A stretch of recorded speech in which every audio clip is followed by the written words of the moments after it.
Good morning বন্ধুরা, আশা করি সমস্ত বন্ধুরা অনেক অনেক ভালো আছেন। আমার নিউ ব্লগে সবাইকে স্বাগত। রাত্রি থেকে বৃষ্টি হচ্ছে, রাত এখন 1টা বাজে, তখন থেকে বৃষ্টি চালু হয়েছে। কীরকম বৃষ্টি হচ্ছে দেখুন। এখন তো তবু কমেছে, রাত্রেবেলা খুব বৃষ্টি হয়েছে, সকালবেলা ঝিরিঝিরি পড়ছে। পেট তো আর শুনবে না, সংসারের সমস্ত কাজ সেরে রান্নাবান্না চালু করতেই হবে। প্রথমেই চালটা ধুয়ে নিচ্ছি, ভাত বসাবো। দেখুন ভাতটাও ফুটে গেল, ঢাকাটাও খুলে দিয়েছি। ডেচকিতে মুসুর ডাল ধুয়ে নিচ্ছি। ডেচকির নিচটাও ধোয়া ছিল, তাই হাঁড়ির মুখে ডেচকিটা চাপিয়ে দিলাম। এই পদ্ধতিতে মুসুর ডাল সিদ্ধ করতে গেলে প্রথমে যখন ভাতটা ফুটবে তখনই ডালটা বসাতে হবে। ভাত অর্ধেক হয়ে গেছে তখন ডালটা বসাবো, হবে না। আর দেখুন ফ্যান কিন্তু পড়ছে না, এমনই একটা ডেচকি আমি ইউজ করেছি হাঁড়ির মুখে। ফ্যান উতলে পড়ছেও না, আর গ্যাসটা অবশ্যই আস্তে করে দিয়েছি। আমরা ভাত অবশ্যই ফুটে গেলে গ্যাস আস্তে করে দিই, আস্তে করে দিয়েছি। ডালের জল দেখুন কতটা সুন্দর গরম হয়েছে, দেখতে পাচ্ছেন। এই পদ্ধতিতেই ডালটা সিদ্ধ হবে। ডালের জন্য এক্সট্রা করে আর গ্যাস জ্বালবো না, গ্যাসের অপচয় করব না। দেখুন বন্ধুরা, আমি নিয়েছি বেসন। যে কোনো তেলে ভাজা করার আগে আমরা কি করি, নুন হলুদ জল দিয়ে বেশিক্ষণ ফাটতে থাকি, কিন্তু না, আমি যে পদ্ধতিতে করছি বেশিক্ষণ ফাটতে হবে না। যে কোনো ভাজাভুজি করার আগে 10 মিনিট এরকম জল দিয়ে ভিজিয়ে দিন বেসনটাকে, তারপরে দেখুন। এবারে দেখা যাক ডালটা কোন পরিস্থিতিতে আছে। দেখুন ম্যাজিক, একদম ডালটা পুরোপুরি সিদ্ধ হয়ে গেছে। আবার ভাতটাও দেখুন, ভাতটাও হয়ে গেছে।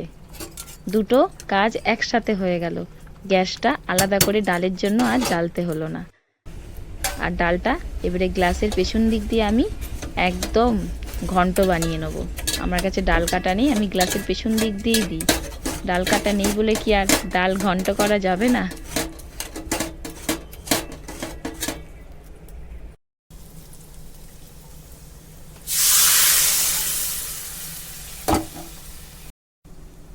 দশ মিনিট পর বেসনের চেয়ারটা দেখুন, জল পেয়ে কতটা ফুলেছে। পরিমাণ মতন হলুদ, পরিমাণ মতন নুন দিয়ে এই চামচ দিয়েই আমি অল্প করে বেসনটাকে ফাটবো, বেশি প্রয়োজন নেই ফাটার। ওই যে জল পেয়েছে না, জলেতেই মানে নরম হয়ে গেছে, ফুলেছে বেসনটা। এবারে অল্প করে জল লাগছে, তখন বেশি জল দিতে পারিনি, যদি পাতলা হয়ে যায় ভয়ে। দেখুন অতটা হাতের জোর প্রয়োজন নেই, অল্প করে ফাটলে বেসনটা তৈরি হয়ে যাবে। বেসনটা পুরোপুরি তৈরি হয়ে গেছে, আর দেখুন কতটা স্মুথ হয়েছে। চামচ থেকে কি সুন্দর তেলের মধ্যে পড়ছে দেখুন, হাতে আমার লাগলোই না।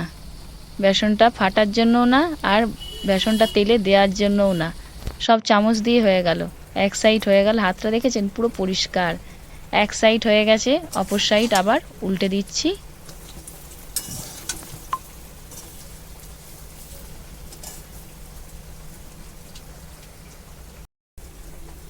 বড়াগুলো ভাজা হয়ে গেছে, তেল থেকে তুলেছি, দেখুন কতটা নরম, দেখেছেন?